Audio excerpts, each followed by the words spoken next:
സുഹൃത്തുക്കളെ നമസ്കാരം. എൻ്റെ യാത്രയിൽ എങ്ങനെയാണ് വീഡിയോസ് ഒക്കെ എടുക്കൽ ചെയ്യിക്കാറില്ല. ഇതാ ഇങ്ങനെയാണ് കേട്ടോ വീഡിയോസ് എടുക്കുക. അത്യാവശ്യം നല്ല ഭാരമുണ്ട്. ഫിലിം ക്യാമറയും അതിൻ്റെ ട്രൈപോഡൊക്കെ വെച്ചിട്ടാണ് വീഡിയോസ് എടുക്കുന്നത്. കുറേ ആൾക്കാർക്ക് സംശയമാണ് എങ്ങനെയാണ് ക്വാളിറ്റിയിലൊക്കെ വീഡിയോസ് കൊണ്ടുവരിക. കുറച്ച് റിസ്ക് ആണ്. ഈ ബാഗ് മാത്രം എടുത്ത് നടക്കാനാണെങ്കിൽ ഞാൻ വളരെ ഹാപ്പി ആയിരുന്നു. പക്ഷേ ഇത്രയും മനോഹരമായ സ്ഥലങ്ങളിൽ ആ ഫോട്ടോസും വീഡിയോസൊക്കെ നല്ല ക്വാളിറ്റി വേണ്ടേ. ഞാനിപ്പോൾ ഒരു ചുൾക്കോട്ട് ദാർ എന്ന് പറയുന്ന സ്ഥലത്തൊരു ക്യാമ്പിങ്ങിന് വേണ്ടി പോവുകയാണ്.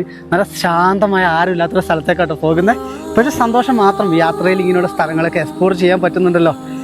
എൻ്റെ ബാഗിനകത്ത് ഇപ്പം അരി, പച്ചക്കറി, കുടിവെള്ളം, ഇത് 2 ലിറ്ററിൻ്റെ വെള്ളമാണ്. ബാഗിൽ വേറെയും വെള്ളമുണ്ട് കേട്ടോ. നല്ലതുപോലെ ടയേർഡാകും യാത്രയിൽ, പക്ഷേ ഞാനിതൊക്കെ എൻജോയ് ചെയ്യുന്നുണ്ട്. എൻ്റെ പ്രിയപ്പെട്ട സുഹൃത്തുക്കളെ കാണുന്നവർക്ക് ചെറിയൊരു പ്രാന്തൊക്കെ ആയിട്ട് തോന്നും, പക്ഷേ എൻ്റെ ജീവിതത്തിൽ എനിക്കിത് സന്തോഷം മാത്രമേ ഉള്ളൂ. ഇങ്ങനെയൊക്കെയാണ് യാത്രകൾ ചെയ്യുന്നത്. ഓരോ വിഷ്വൽസ് എൻ്റെ സുഹൃത്തുക്കളിലേക്ക് എത്തിച്ചു തരുന്നതും. അപ്പോൾ യാത്രകൾ തുടരുകയാണ്. നല്ല നല്ല കാഴ്ചകൾ കൊണ്ടുവരാം കേട്ടോ.